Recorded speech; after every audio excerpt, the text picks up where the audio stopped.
안녕하세요 여러분, 링컨입니다. 자, 12월 6일 토요일, 지금은 11시 한 40분 정도 됐고요. 이제 좀 있으면 점심 먹을 시간이네요. 점심은 오늘 큰딸 그레이스하고 와이프하고 저하고 이름이 갑자기 생각이 안 나네. 하여튼 샤브샤브, 매운맛을 먹을지 순한 맛을 먹을지 그건 아직 결정 못했습니다. 아마 우리 큰딸이 매운맛을 좋아해서 저는 순한 맛을 좋아하는데 아마 매운맛을 먹게 되지 않을까 싶습니다. 아, 자식이 의견에 따라야죠. 근데 우리 둘째 딸 헬레는 지금 미술학원에서 아침 9시부터 저녁 5시까지 하기 때문에 점심은 그 학원에서 같이 도시락을 시켜준다고 하더라고요. 그래서 안타깝지만 둘째 딸하고는 같이 못 먹고 첫째 딸하고 와이프하고 저하고 셋이만 먹게 됐습니다. 하여튼 그리고 토요일이라 오늘은 왠지 한편으로는 어제 이제 뭐 조건부 승인이긴 하지만 코로나 치료제가 나왔다라서 한편으로는 마음이 가벼운 것도 있고, 근데 앞으로도 갈 길이 멀리 남았기 때문에 코로나 극복을 위해서 한편으로 무거운 마음도 있고 믹스드 필링이 되는 그런 상황입니다. 그리고 지금은 이마트 주가 전망 3탄 말씀드리도록 하겠습니다. 오늘은 일단 먼저 이제 그동안 이마트에 대해서 이런저런 얘기들을 했는데 오늘은 오프라인 매장에 대해서 한번 해봐야 될 것 같은데, 일단 이마트 앞으로 오프라인 전략을 좀 아시려면 제가 볼 때는 가장 추천드리는 게 스타필드를 한번 가보시라. 뭐 대부분 다 스타필드 가보셨을 것 같은데, 저는 이제 처갓집이 어디냐 하남 쪽에 있어서 하남 스타필드를 이제 자주 가게 돼. 뭐 자주는 아니지만 뭐 가끔 가게 되고 거기서 식사도 하고 그러는데, 스타필드 가보신 분들은, 제가 다른 곳 스타필드는 못 가봐서 아직 모르겠는데 뭐 분위기는 비슷할 것 같아요. 규모는 조금씩 차이가 있겠지만.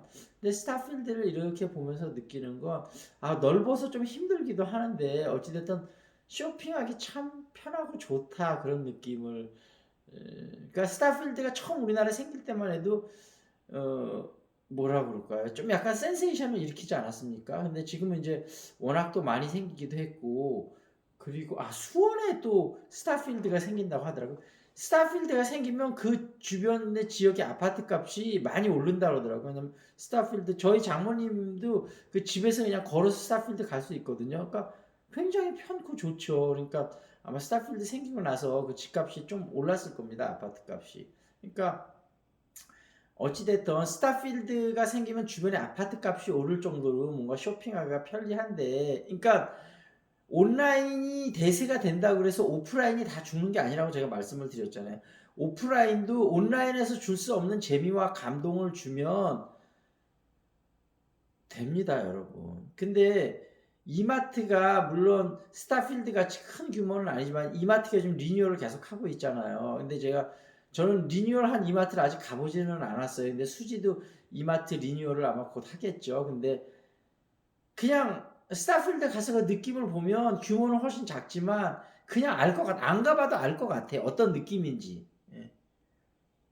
그래서 정영진 부회장이 좀 방향을 제대로 잡고 있는 게 아닌가. 뭐 하여튼 그런 얘기 제가 그때도 한 말씀드렸잖아요. 백화점이나 쇼핑센터의 경쟁자는 그러니까 이마트의 경쟁자는 롯데마트가 아니고 야구와 게임이라 그랬잖아요. 그러니까 야구단을 갖는다는 건 경쟁자를 품 안았다는 거죠. 그때도 한번 말씀드렸지만 야구장에 가는 게 그때는 어떻게 보면 이마트 신세계 입장에서 손해인데 백화점에 와서 써야 되는데, 그 같은 시간에 백화점보다 야구장이 더 재미를 주니까 야구장을 가는 거거든요. 근데 이제는 그게 손해가 아닌 게 야구장에 가서 막 신세계 이마트를 응원해요. 그 사람들이 온라인으로 스타컴을 이용할 확률이 높다는 거죠. 그러니까 이제 야구장이 옛날에 경쟁자였는데 지금 동반자가 된 겁니다, 여러분. 그러니까 그 정영진 부회장을 우리가 빙의를 해서 왜 야구단을 인수하게 됐는지 좀 알 수 있는 거죠. 그러니까 굉장한 거 아닙니까? 경쟁자였는데 동반자가 되면 좋은 거잖아요. 그래서 원래 마케팅에도 이런 이론이 있어요. 새로운 고객을 끌어들이는 게 기존의 고객을 유지하는 것보다 4배, 5배 비용이 더 든다고 그러거든요. 그러니까 제일 좋은 전략은 기존 고객을 일단 잡아야 됩니다. 정치에서 얘기하면 집토끼를 일단 잡아야 돼요. 그리고 인제 산토끼를 쫓으러 가야 되는 거죠. 집토끼도 제대로 지키지 못하면 산토끼 잡으면 뭐 합니까? 집토끼가 나가는데. 그럼 마이너스예요, 여러분. 집토끼를 먼저 지켜야 됩니다. 그래서 어찌 됐든 그렇다 하는 거하고, 그다음에 인제 스타벅스하고 이마트하고는 어떤 사이냐. 요건 스타벅스를 좀 이해를 하셔야 되는데, 스타벅스를 세계적인 회사로 키울 건 하워드 슐츠 유대인 아닙니까?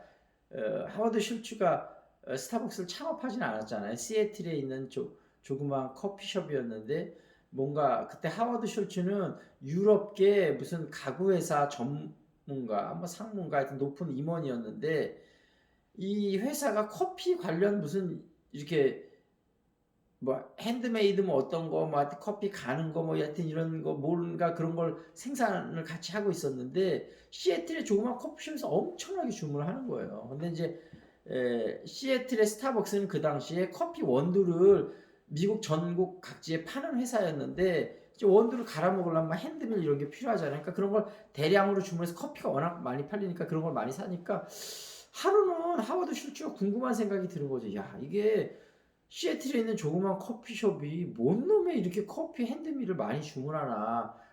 그러니까 핸드밀인지 정확히 모르겠어요. 하여튼 뭔가 하여튼 커피 뭐 하는 그런 건데, 궁금해서 한번 시애틀을 찾아가 본 거죠. 그래서 이제 이렇게 커피를 조금씩 시음할 수 있었는데, 그러니까 거기는 원두를 주로 파는 거지 막 커피를 앉아서 마시는 그런 컨셉은 아니었어요. 근데 어찌됐든 가면 시음은 좀 할 수 있었나요. 딱 마셔보는데 하워드 슐츠가 신세계. 그 당시만 해도 그렇게 요즘 커피숍 같은 그런 커피가 미국에도 없었다고 그래요. 근데 먹어보니 야, 커피의 신세계다.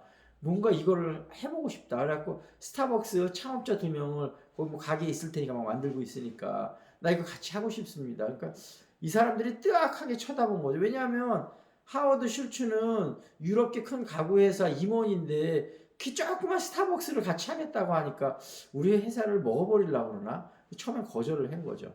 근데 자주 이제 하워드 슐츠가 찾아간 거예요. 그러니까 이 사람들이 하워드 슐츠의 진심을 알고 하워드 슐츠가 뭐 일종의 동업자로 같이 합류를 하게 됩니다. 근데 이제 하워드 슐츠가 유럽으로 출장을 갔다가 이탈리아에서 커피를 마셔보고 또 스타벅스를 본 것처럼 충격을 맞아야 돼. 스타벅스의 미래는 이거다.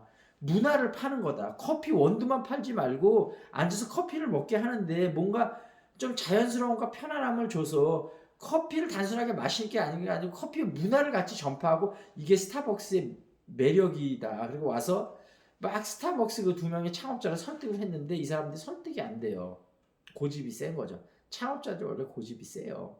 그래갖고 할 수 없이 스타벅스를 떠나서 이 사람이 다시 커피, 이탈리아에서 본 그런 거를 뭔가 뭐 하여튼 이름을 까먹었는데 뭘 붙이고 창업을 해서 1년 동안 운영을 하고 있는데, 스타벅스 창업자들이 갑자기 생각이 바뀌어갖고 그냥 이 스타벅스 이걸 팔고 싶어요. 뭔가 이 사람들이 은퇴해서 편안하게 살고 싶은 거죠. 근데 누구한테 팔까 하다가 그때 그 친구가 생각이 난 거죠. 하워드 슐츠. 그래서 하워드 슐츠한테 가서 제안을 합니다. 그래서 하워드 슐츠가 아는 사람들한테 돈을 모아갖고 스타벅스를 사고, 그게 이제 오늘날의 스타벅스가 되는 거죠.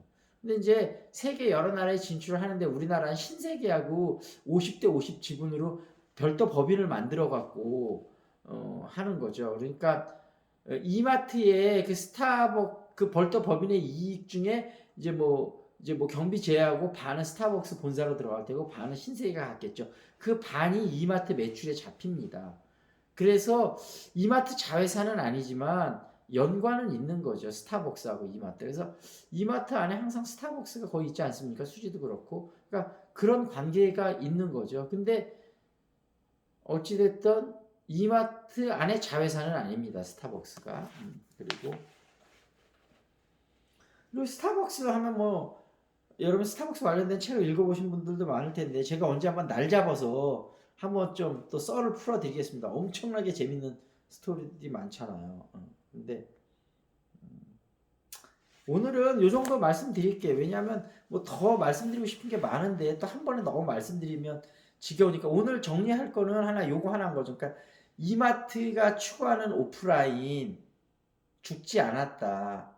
뭔가 변화를 통해서 고객들한테 계속 재미와 감동을 주면서 어떤 온라인 말고 오프라인의 어떤 장점을 살려서 뭔가 할 것이다. 우리나라 다른 유통업체들보다 제일 앞서 있다. 신세계가. 그리고 용진이 형이 깨어 있다. 그 부분에 대해서 우리는 점수를 줘야 된다. 고로 이마트 주가는 간다. 앞으로 상승한다. 이건 거죠. 제 논리가 어떻게 make sense가 됐는지 잘 모르겠어요.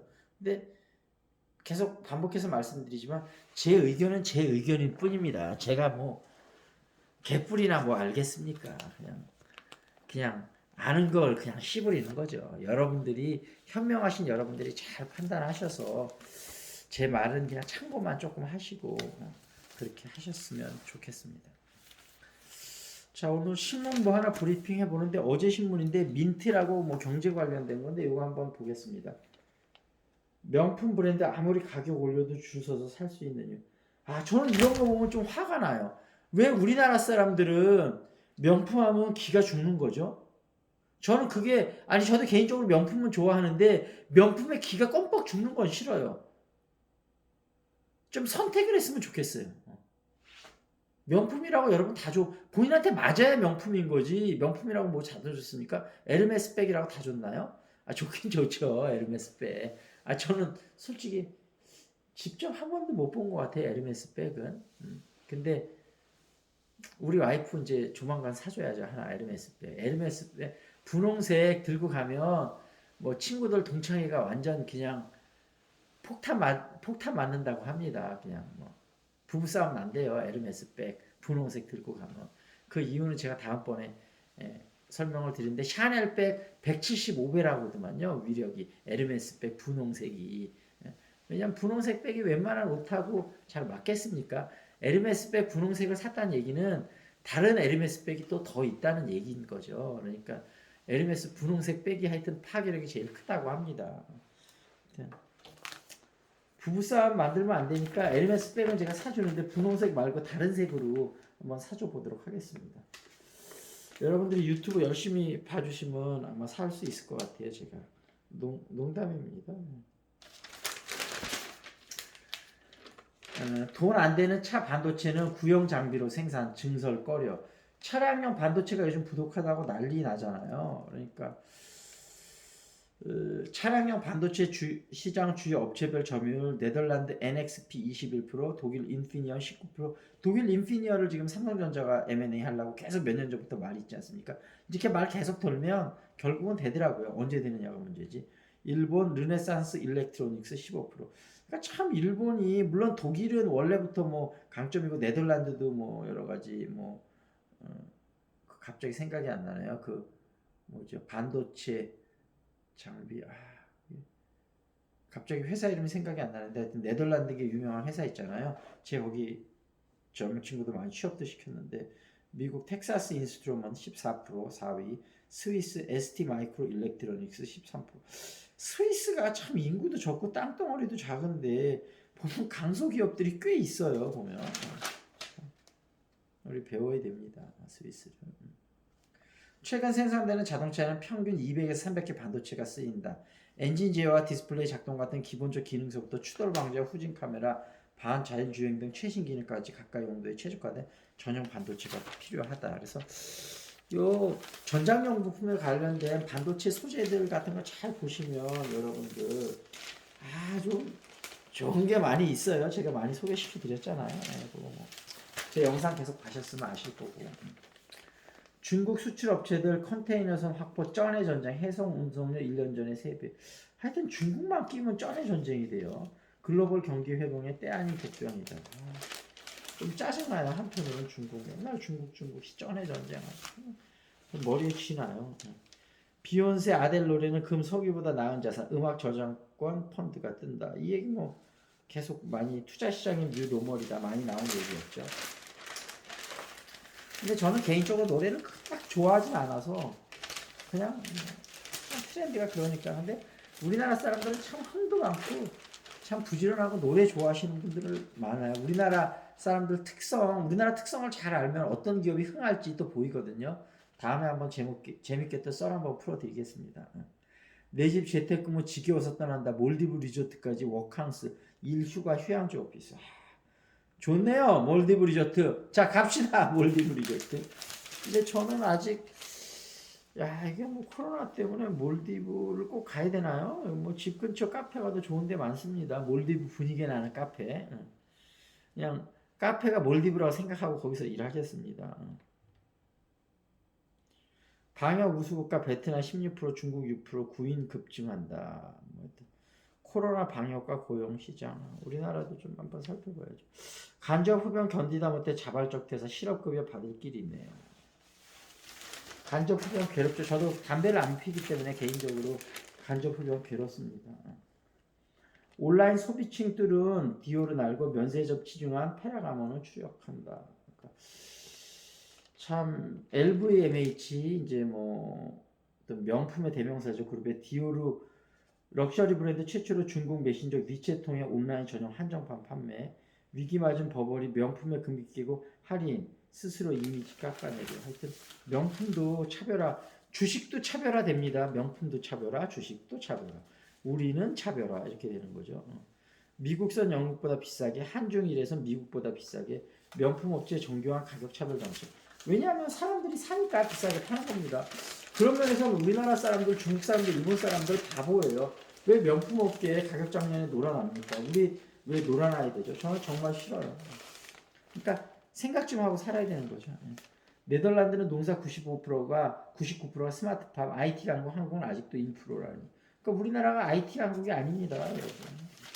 일부 조금 IT 강국도 있는데 아직 멀었습니다. 요즘 노래는 예전만 못하다 좋은 옛 노래만 머릿속에 남아있기 때문이다. 보고 싶은 것만 보는 선택 편이. 그러니까 인간은 이런 게 있는 것 같아요. 비싸도 샀던 명품 이젠 비싸서 산다? 이게 말입니까? 똥입니까? 모르겠습니다. 자, 여러분 하여튼 재미있으셨는지 모르겠어요. 어찌됐든 이마트 오프라인 뭐가 강점이고 왜 더 가는지 설명을 드렸고요. 제 얘기가 여러분들 뇌 속에 머릿속에 메이크 센스가 됐으면 하는 바람입니다. 저는 이제 좀 이따 점심 먹으러 가야 되겠네요. 자, 우리 큰딸 그레이스하고 와이프하고 맛있게 점심 먹고 운동 좀 하고 아니면 점심 먹고 한 편 찍고 운동하겠네요. 예. 자, 여러분 가겠습니다. 자, see you next time. This is Lincoln.